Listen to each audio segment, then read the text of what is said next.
Students, आज हम class 10th के फर्स्ट फ्लाइट बुक से the dust of snow poem पढ़ेंगे। द डस्ट ऑफ स्नो के पोएम के पोएट है रॉबर्ट फ्रॉस्ट, जो कि एक अमेरिकन पोएट है। उनका जितना भी पोएम्स है, वर्क्स है, वो सब रियल लाइफ को डेपिक्ट करता है। ऐसा इसलिए क्योंकि वो एक रियलिस्टिक पोएट है। रियल लाइफ में जो कुछ भी होता है, चाहे वो अच्छी चीज़ें हो, जॉयज हो, सफरिंग हो, सॉरो हो, वो सारी चीज़ें एज इट इज़ अपने पोएम में, अपने वर्क्स में लिखते हैं। So let's start the poem. इससे पहले कि मैं आपको बताऊं कि ये पोएम किस चीज़ के बारे में है, इसकी थीम क्या है एंड पोएट इस पोएम के थ्रू क्या कहना चाहते हैं, first of all tell me, अगर कोई कैट आपके रास्ते में आ जाती है तो या फिर यूँ कहें कि आपके रास्ते को काटती है तो आप क्या कहते हैं?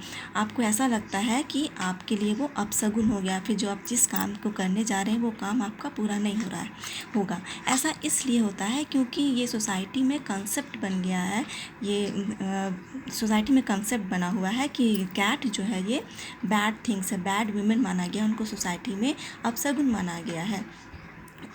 सेम वे क्रो को भी सोसाइटी में बैड थिंग माना गया है, उसको बैड वुमेन कहा जाता है। क्रो को सिंबल माना गया है डेथ का, डार्कनेस का या फिर ग्लूमीनेस का।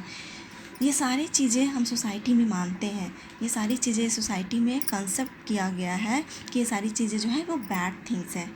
इस पोएम में मैंने आपको ये सब इसलिए बताया है क्योंकि रॉबर्ट फ्रॉस्ट जो है इस पोएम के थ्रू ये सब जो भी धारणाएं हैं, जो भी कंसेप्ट है हमारे दिमाग में, हमारे दिमाग का जो भी क्रिएशन है जो सोसाइटी में बना हुआ है, वो इन सब चीज़ों को सैटर कर रहे हैं, या फिर ये कहें कि वो इन सब चीज़ों को गलत कह रहे हैं।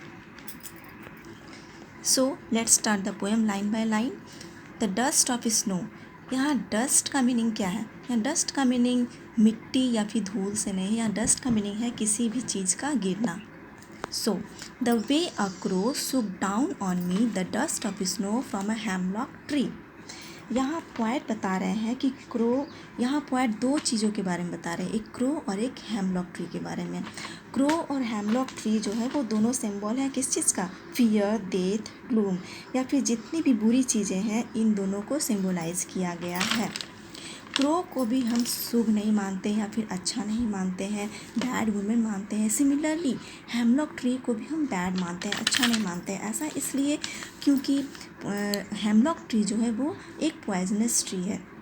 दैट इज़ वाई अगर कोई भी पोएट अपने पोएम में कुछ अच्छी चीज़ें, खुशी की चीज़ें के बारे में लिखना चाहते हैं या फिर ब्यूटीफुल चीज़ के बारे में लिखना चाहते हैं, हैप्पीनेस हो या फिर जॉय से रिलेटेड किसी भी चीज़ के बारे में अगर वो लिखना चाहते हैं या फिर बताना चाहते हो, तो वो कभी भी हेमलॉक ट्री का यूज नहीं करेंगे, क्योंकि हेमलॉक ट्री जो है उनके अनुसार या फिर सोसाइटी में कहे जो कंसेप्ट बैठा हुआ है कि हेमलॉक ट्री जो है वो एक बैड थिंग्स है, अशुभ है। सो यहाँ पे ये दोनों चीज़ें क्या कर रही हैं? दोनों चीज़ें ये मूड सेट कर रही हैं, सैडनेस का, डिसअपियर का या फिर ग्लूमीनेस का। So the way a crow shook down on me the dust of snow from a hemlock tree. Poet कहते हैं कि जिस तरह से क्रो मेरे ऊपर गलती से डस्ट ऑफ स्नो गिराई, जिस तरह से क्रो ने मेरे ऊपर गलती से, बाय मिस्टेक, गलती से स्नो ऑफ डस्ट गिराई। आखिर कैसे, ये हमें नहीं पता, क्योंकि इस पोएम में ये चीज़ मेंशन नहीं है कि क्रो ने आखिर पोएट के ऊपर डस्ट ऑफ स्नो कैसे गिराई। इट्स मे बी डैट ये क्रो के मूवमेंट के कारण हुआ हो सकता है कि क्रो जो था वो हेमलॉक ट्री पे बैठा था, हेमलॉक ट्री तो स्नो से ढका हुआ था। हो सकता है कि क्रो जो है वो उड़ने के मूवमेंट में हो, उड़ने वाला हो, जिसके कारण उसके विंग्स के मूवमेंट हुए हों और कुछ डस्ट ऑफ स्नो जो है पोएट पे गिर गए हों। या फिर ऐसा भी हो सकता है कि क्रो को ठंड लग रही हो, ठंड से काँप रहा हो, शिवरिंग हो रहा हो, या फिर वो अचानक से हेमलॉक ट्री पे आके बैठ गया हो, जिससे कि क्रो का विंग्स में मूवमेंट हुआ हो, या जिससे कि ब्रांच में और लिप्स में जो स्नो थे वो स्नो नीचे गिर गई हो फ्रॉम अ हेमलॉक ट्री। ये तो था फर्स्ट स्टैंजा। आप सेकंड स्टैंजा देखिए। Has given my heart a change of mood and saved some part of a day I had rued. इसमें पोएट कहते हैं कि जैसे ही क्रो मेरे ऊपर स्नो ऑफ डस्ट गिराता है, उसके बाद मेरा मूड जो है वो चेंज हो जाता है। यहाँ पे कैसे पता कि पोएट का मूड जो है वो ख़राब था, जो स्नो ऑफ डस्ट के गिरने से, वो डस्ट ऑफ स्नो के गिरने से उनका मूड जो है वो चेंज हो जाता है। वो ऐसा इसलिए क्योंकि स्टार्टिंग में ही पोएट ने क्रो और हेमलॉक ट्री, तो ये दोनों के बारे में जिक्र किया, ये दोनों को यूज़ किया है इस पोएम में। जो कि क्रो और हेमलॉक ट्री जो है वो किस चीज़ का सिंबल है? डेथ का, फियर का, सैडनेस का, ग्लूमीनेस का, जिससे कि ये पता चलता है कि पोएट का जो मूड था वो ख़राब था। जैसे ही क्रो जो है डस्ट ऑफ स्नो जो है पोएट के ऊपर गिराता है, पोएट का मूड जो है वो चेंज हो जाता है। और पोएट कहते हैं कि डस्ट ऑफ स्नो गिरते के साथ ही उनका मूड तो चेंज हो ही जाता है, साथ में उनका जो भी बचा हुआ दिन था वो बर्बाद होने से बच जाता है। इस तरह से पोएट ये कहना चाहते हैं कि क्रो जो है पोएट के लिए शुभ साबित हुआ, क्योंकि स्टार्टिंग में पोएट का मूड जो था वो ख़राब था, सैडनेस था, लेकिन जैसे ही स्नो का डस्ट उनके ऊपर गिरा, उनका मूड जो है वो चेंज हो गया और उनका बाकी दिन जो बर्बाद होने वाला था वो भी बच गया। इस तरह से क्रो जो है उनके लिए सेवियर का काम किया। इस पोएम के थ्रू पोएट ये कहना चाहते हैं कि सोसाइटी में जितने भी बैड कंसेप्ट्स हैं या फिर हमारे दिमाग में जो भी बैड स्टोरीज़ क्रिएट हैं वो सब गलत हैं। क्योंकि ऐसा कहें जैसे कि कैट तो वो अपने रास्ते जा रही थी, उसे तो नहीं पता कि वो बैड वुमेन है, वो तो अपना काम से जा रही थी।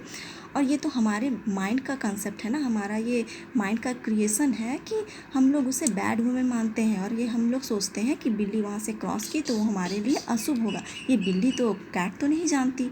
सेम वे क्रो भी ये नहीं जानती कि हम लोग उसे बैड वुमेन मानते हैं, उसे बैठ अशुभ मानते हैं। वो तो अपना पेड़ पे हेमलॉक ट्री में बैठा था और बैठते के साथ ही जो स्नो ऑफ डस्ट वो नीचे पोएट के ऊपर गिरा, वो तो ये भी नहीं जान रहा है कि पोएट के ऊपर गिर रहा है।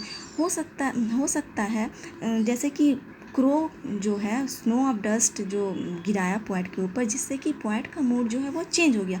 वो ये भी नहीं जानता क्रो कि डस्ट ऑफ स्नो गिरने से, पोएट के ऊपर गिरने से पोएट का मूड चेंज हो जाएगा।